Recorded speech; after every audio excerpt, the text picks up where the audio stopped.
అయితే మనకు క్రైస్తవుల స్వర్గంతో పోలిస్తే ఈ ఇస్లాం స్వర్గం కొంత నయం. ఈ క్రైస్తవులకి పాపం ఇక వాళ్ళకి ఏముండదు స్వర్గంలో కూడా. స్తోత్రం శాలింతు ఇదే భజన స్వర్గంలో కూడా వాళ్ళకి ఇక అంతు పంతువులు ఎక్కడ ఎంతకాలమైనా స్తోత్రం స్తోత్రం అంటారు. కొంచెం ఎంటర్టైన్మెంట్ ఉండాలి కదా ఏదో ఒకటి. ఆ విషయంలో ఖురాన్ మెరుగైన స్థితిలో ఉందని చెప్పుకోవచ్చు ఆ స్వర్గం విషయంతో పోలిస్తే.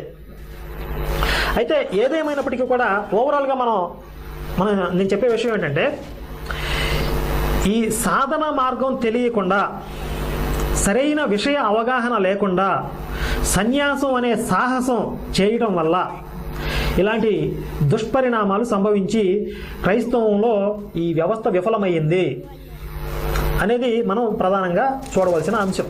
అయితే కొంతమంది అడగవచ్చు, మరి హిందుత్వంలో కూడా కొంతమంది దొంగ బాబాలు దొంగ సన్యాసులు ఉన్నారు కదా, వాళ్ళ మీద కూడా ఈ వార్తలు వచ్చాయి, ఆరోపణలు వచ్చాయి కదా అని. దొంగలు